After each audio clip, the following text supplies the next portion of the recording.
Eu tenho que continuar. Tenho que continuar porque precisamos fazer um balanço de como foi a primeira rodada do Campeonato Paraense. Então, no vídeo de hoje, vamos fazer um resumo dos jogos que aconteceram nesse final de semana. Meu nome é César Marim, sou criador do canal Bastidores, e convido a todos a se inscreverem no canal. Se inscrevam, deem like no vídeo, acionem as notificações, comentem à vontade. É muito importante esse reconhecimento, assim o YouTube vai entender que vocês estão gostando do nosso conteúdo e vai compartilhar o nosso conteúdo para as demais pessoas. Então, vamos fortalecer esse projeto Bastidores. Como eu disse aqui, tratamos sobre o futebol paraense e que 2024 esse projeto possa crescer ainda mais com a ajuda de vocês. Então, agradeço a vocês que já estão participando há algum tempo do canal. Pouco tempo de criação, pouco mais de 3 meses, mas tem alguns seguidores que já nos seguem desde o início, outros entraram agora, sempre comentando, sempre participando. Então vamos junto fortalecer cada vez mais esse projeto aqui no YouTube.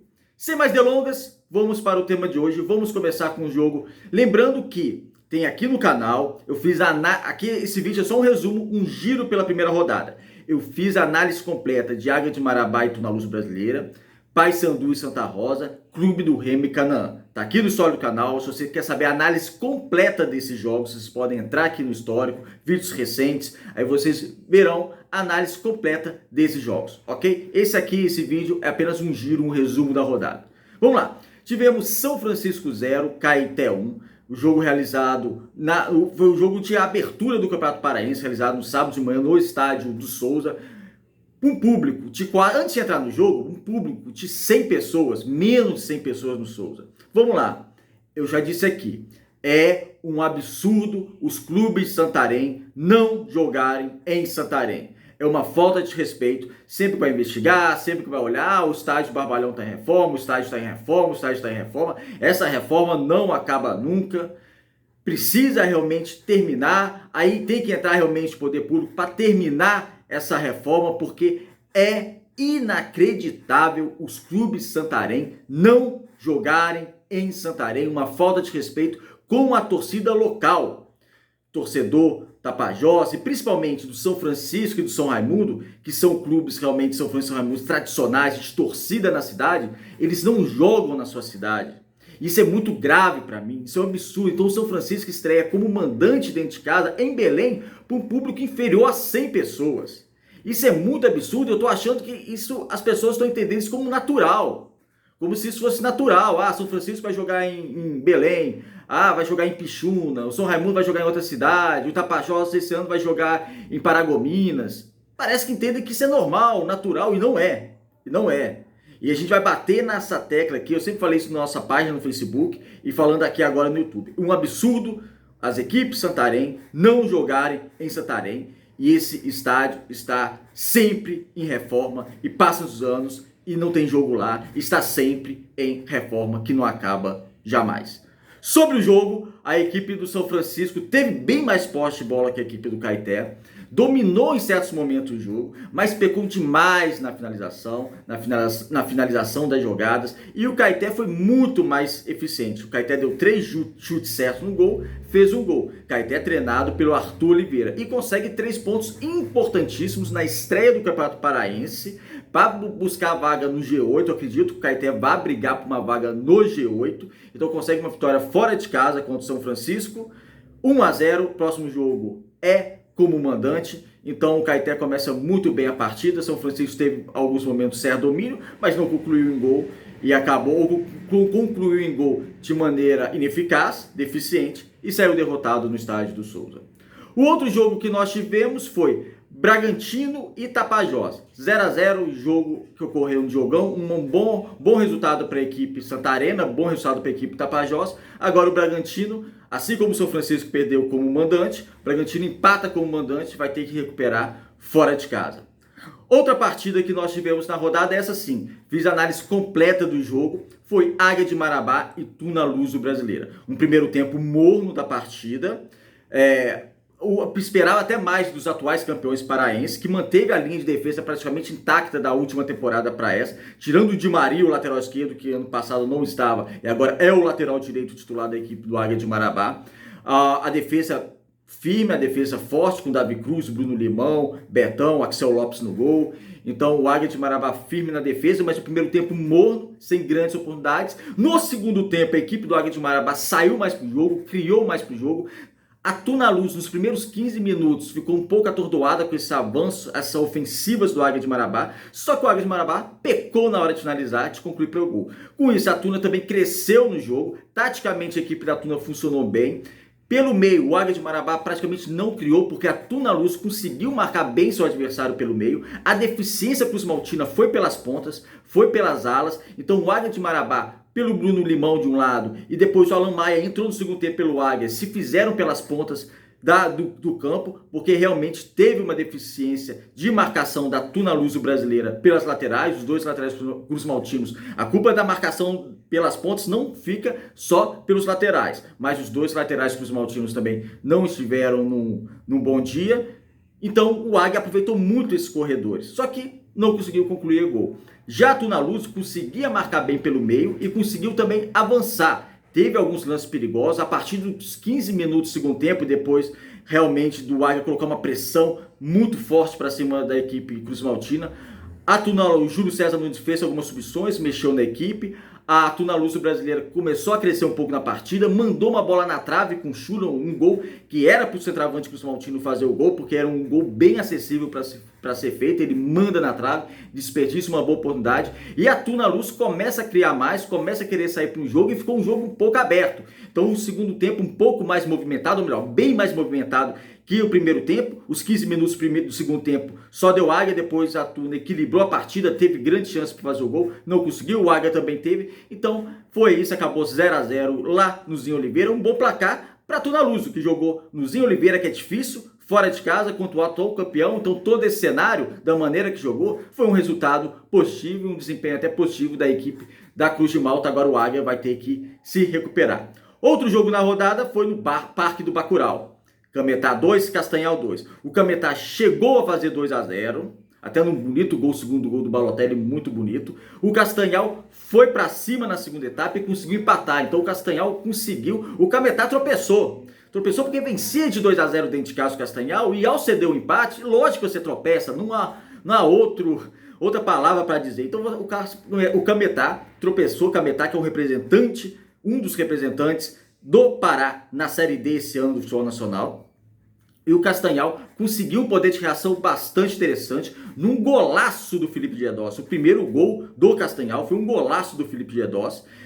Muita gente comentou criticando, o Castanhal vai contratar o Felipe Diedós, o Castanhal tá doido. Eu disse aqui, o Diedós pro Castanhal é craque absoluto, é o camisa 10 absoluto. Gente, o Felipe Diedós, para um clube como o Castanhal hoje, do interior do Pará, que não tem sequer divisão nacional, é um diferencial técnico muito grande. Ele mostrou na partida, não só por esse gol, por alguns passes, e principalmente pela essa finalização maravilhosa que ele deu de fora da área, um torpedo indefensável para o arqueiro cametaense. Então, o Diedós faz um golaço, e o Diedós é muito diferencial nessa equipe do Castanhal, e eu acho que vai ajudar muito a equipe do Castanhal. Então para mim foi uma baita contratação que o Castanhal fez do Felipe Diedós, mas acabou assim, Cametá 2, Castanhal 2 no Parque do Bacurau, um grande resultado para a equipe do Castanhal, que agora vai jogar como mandante, só que vai jogar em Belém, que é outra coisa que para mim é inadmissível, as equipes do interior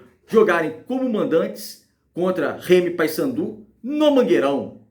Aí falou, é campo neutro. Pode ser, na teoria, campo neutro lá, PFPF, mas a gente sabe que não é. Falar que Mangueirão é campo neutro quando uma equipe do interior joga contra Remy Paysandu,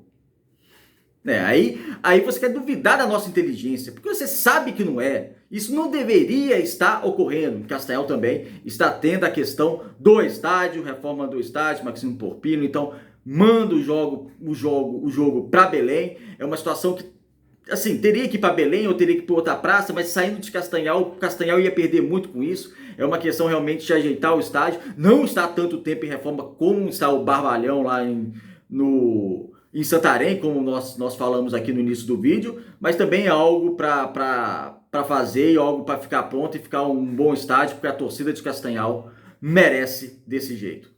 Outra partida que nós tivemos foi Paysandu 1, Santa Rosa 0. Esse jogo, eu fiz a análise completa desse jogo, está aqui no histórico do nosso canal. Um Paysandu muito, aqui é só um resumo, um Paysandu muito econômico, um Paysandu que poderia ter definido a partida antes, mas pecou muito nas finalizações e criou chances para isso. O Biel perdeu um gol inacreditável, teve outra bola do Nicolas de frente para o gol que ele finalizou muito mal. O João Vieira, no mesmo lance, ele teve duas oportunidades claras de marcar o gol e não marcou. Isso acabou fazendo o Paysandu correndo alguns riscos. O Santa Rosa tentou fazer seus ataques, mandou duas bolas na trave do Paysandu e era para o Santa Rosa ter pelo menos feito um gol e ia complicar muito a vida do Paysandu. Ainda sobre o Paysandu, o que nós podemos analisar é, o Paysandu entrou no 4-3-3. Eu sei que é o primeiro jogo, eu falei isso aqui no vídeo, mas há algumas deficiências da equipe do Paysandu que já são notórias, como na defesa.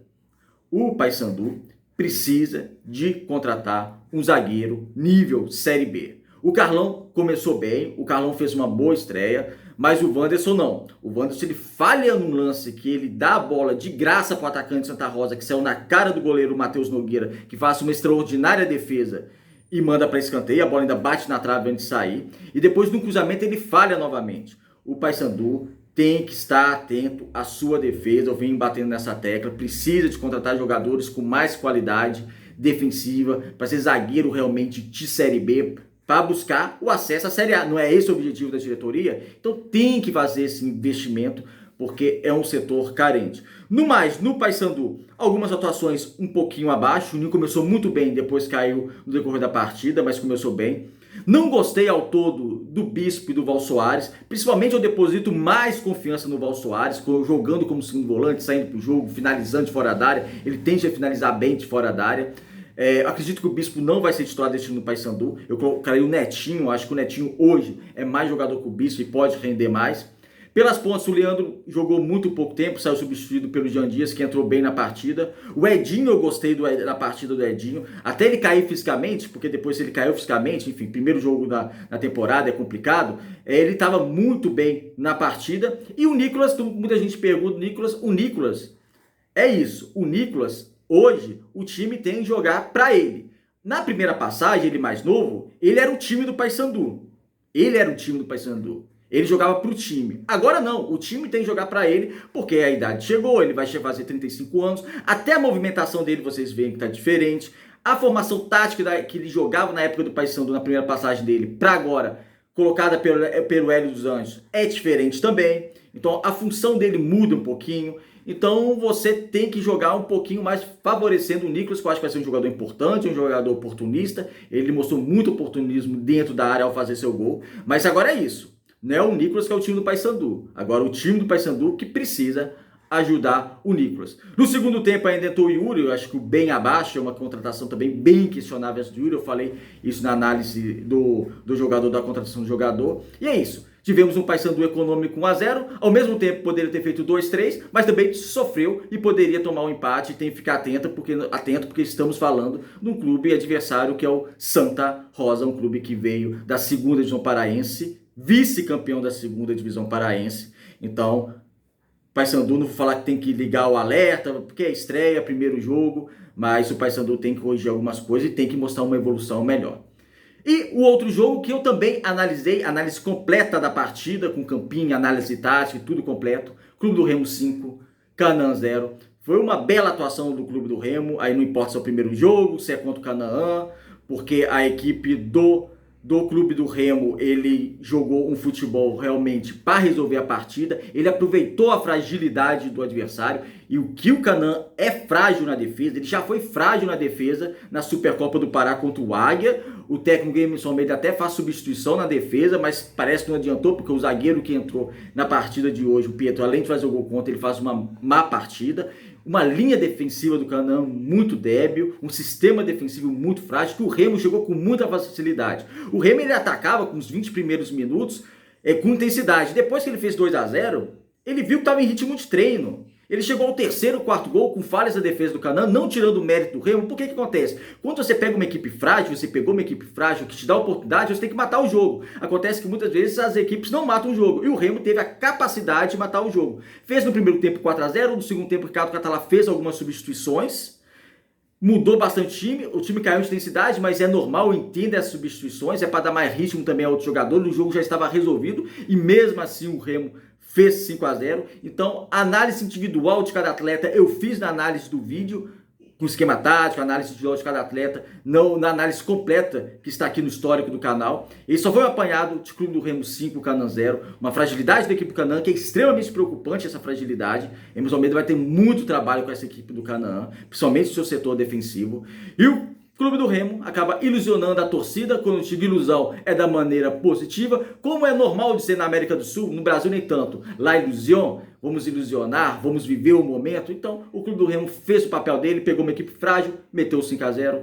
Alguns destaques como Echaporã, que jogou muito bem. Foi um ponta que depois de 8 meses lesionado, uma séria lesão, ele até falou que estava pensando em se aposentar, acabar a carreira ainda aos 23 anos, mas jogou bem. É lógico que a gente vai ver outros cenários, outros adversários, outros campos, outra dificuldade, enfim. Mas para uma estreia, nada a reclamar do Clube do Remo, fez o que tinha que ser feito, 5-0. Participação do Camilo em 2 gols, uma assistência e 1 gol. Ele faz o 4º gol do Clube do Remo.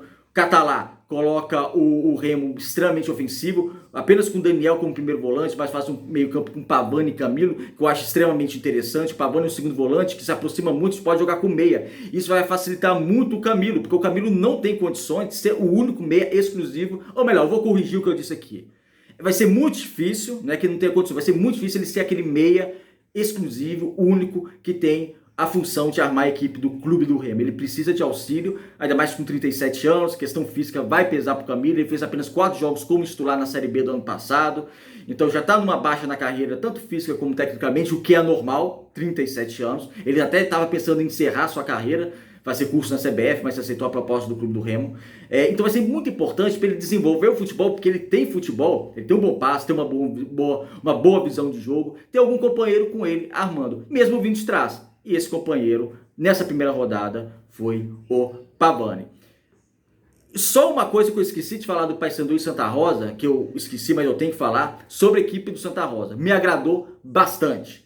A equipe do Santa Rosa, taticamente, foi um 5-4-1, às vezes um 5-3-2, fez uma linha de 5 que dificultou a penetração do Paysandu. Logo em seguida, a segunda linha, formada por 3 ou 4 jogadores, bem compactada, não deixando espaço para a equipe do Paysandu. Então gostei do Santa Rosa, que ao mesmo tempo conseguia sair para o jogo. O técnico Rodrigo Reis fez algumas substituições que permitiu a equipe do Santa Rosa brigar pelo empate por muito pouco, 2 bolas na trave. Não chegou ao seu gol que empataria a partida. É lógico que taticamente o Santa Rosa funcionou bem, é lógico que tem suas limitações. É lógico que uma hora ou outra vai dar uma desorganizada, é normal, até as melhores equipes do Brasil se desorganizam, mas para um cenário do Santa Rosa, vindo de uma segunda divisão nacional não, vindo de uma segunda divisão estadual, funcionou e me surpreendeu bem a atuação do Santa Rosa, um time bem organizado, gostei bem da estreia. Vamos ver em outras partidas, porque outras partidas o Santa Rosa vai ter que propor mais o jogo. Jogou na primeira com o Paysandu, no Mangueirão, é o clube da Série B do futebol nacional, então jogou da maneira que tinha que jogar mesmo, e teve chance para empatar. Vamos ver em outros cenários, que vai ter que propor mais jogo.